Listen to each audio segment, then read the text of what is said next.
बच्चों next exercise 9.3, 9.4 और 9.5 में डिफरेंशियल इक्वेशन की वो आपको फर्स्ट ऑर्डर की रिएक्शन का सॉल्यूशन पूछेगा। ओनली फर्स्ट ऑर्डर की रिएक्शन का, फर्स्ट ऑर्डर ही हमारे सिलेबस में है। तो फर्स्ट ऑर्डर की रिएक्शन का सॉल्यूशन का मीनिंग है उसका कि आपको डिफरेंशियल इक्वेशन गिवन होगी और डिफरेंशियल इक्वेशन को आपने सिंपल इक्वेशन में कन्वर्ट करना है। सॉल्यूशन का मीनिंग क्या है? डिफरेंशियल इक्वेशन को खत्म करना है, डिफरेंशिएशन को खत्म करके, डेरिवेटिव को खत्म करके सिंपल इक्वेशन में कन्वर्ट करना है, सिंपल इक्वेशन में।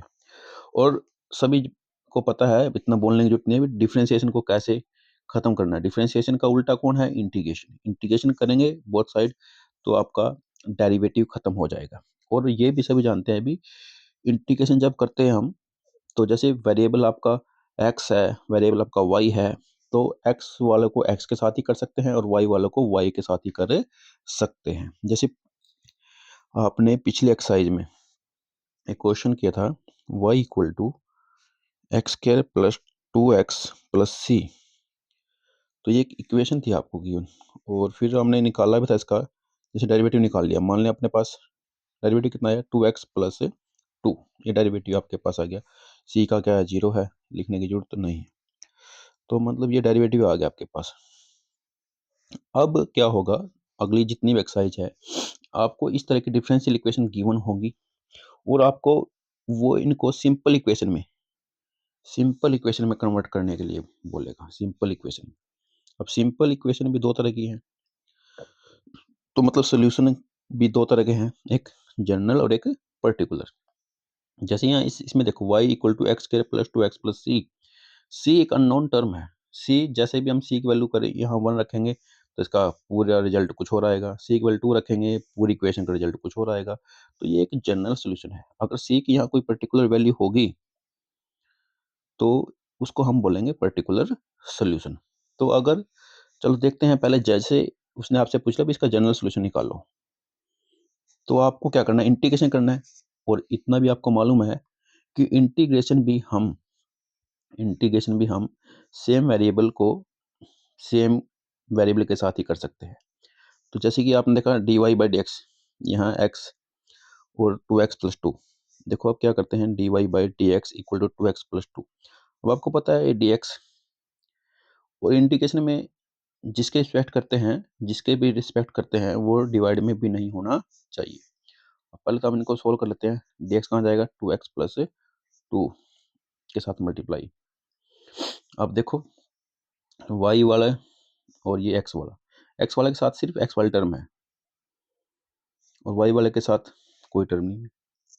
तो अब ये तो नहीं रहा अभी कि y वाले के साथ x वाले के साथ y है, तो हम अब इनका क्या कर सकते हैं? बोथ साइड इंटीग्रेशन कर सकते हैं। इंटीग्रेशन किया आपने, मान लिया, तो कितना आया y का? सभी को आता है, बोलने की जरूरत नहीं है। y जैसे कुछ नहीं है तो 1 है, 1 का y के रिस्पेक्ट तो y आएगा, प्लस कोई कांस्टेंट टर्म आएगी, पता सबको। और यहाँ पर क्या आएगा? 2, x का क्या आएगा? एक्स स्क्वायर, और पावर में है तो पावर 2/2 प्लस 2x, और यहाँ भी कोई कांस्टेंट टर्म, तो 2 से 2 y, तो कांस्टेंट टर्म ये भी है, ये भी है। हम क्या कर लेते हैं?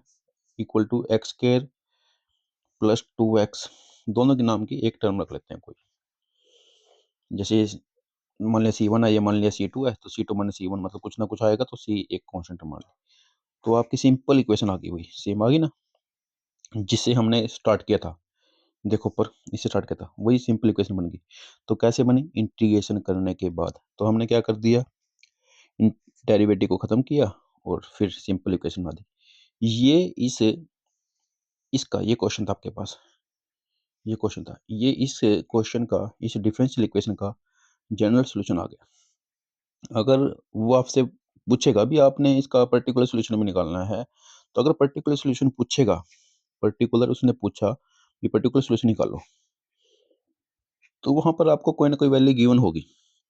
जैसे कोई ना कोई वैल्यू देगा आपको, जैसे मान लिया y की वैल्यू 1 है और x की वैल्यू 0 है, तो वो वेरिएबल की वैल्यू देगा। तो उससे आप क्या करेंगे, अब y की वैल्यू 1 पुट करो, x की वैल्यू 0, 0 प्लस 0 प्लस c, तो c की वैल्यू कितनी आ गई? 1 आ गई।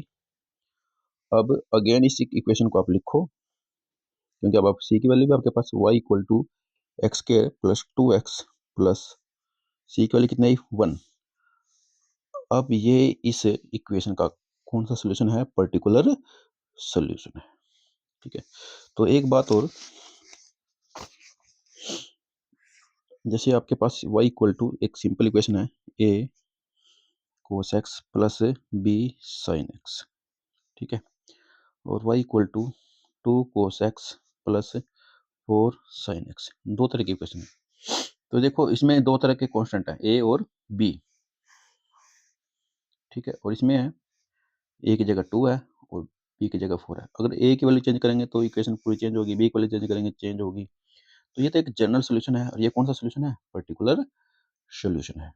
ठीक है, तो एक पर्टिकुलर सोल्यूशन है, एक जनरल सोल्यूशन है। और जैसे ए और बी जो भी कांस्टेंट होंगे किसी भी इक्वेशन में, किसी भी इक्वेशन में जितने भी कांस्टेंट होंगे तो इनका हम आर्बिट्रेरी कांस्टेंट बोलते हैं। आर्बिट्रेरी कांस्टेंट, आर्बिट्रेरी कांस्टेंट बोलते हैं इनको। तो जितने भी आर्बिट्रेरी कांस्टेंट होंगे, तो अगर आपसे ऑर्डर पूछेगा उसका भी, डिफरेंशियल इक्वेशन का ऑर्डर बताओ, तो number of arbitrary constant equal to the order, तो इसका ऑर्डर कितना आएगा, 2।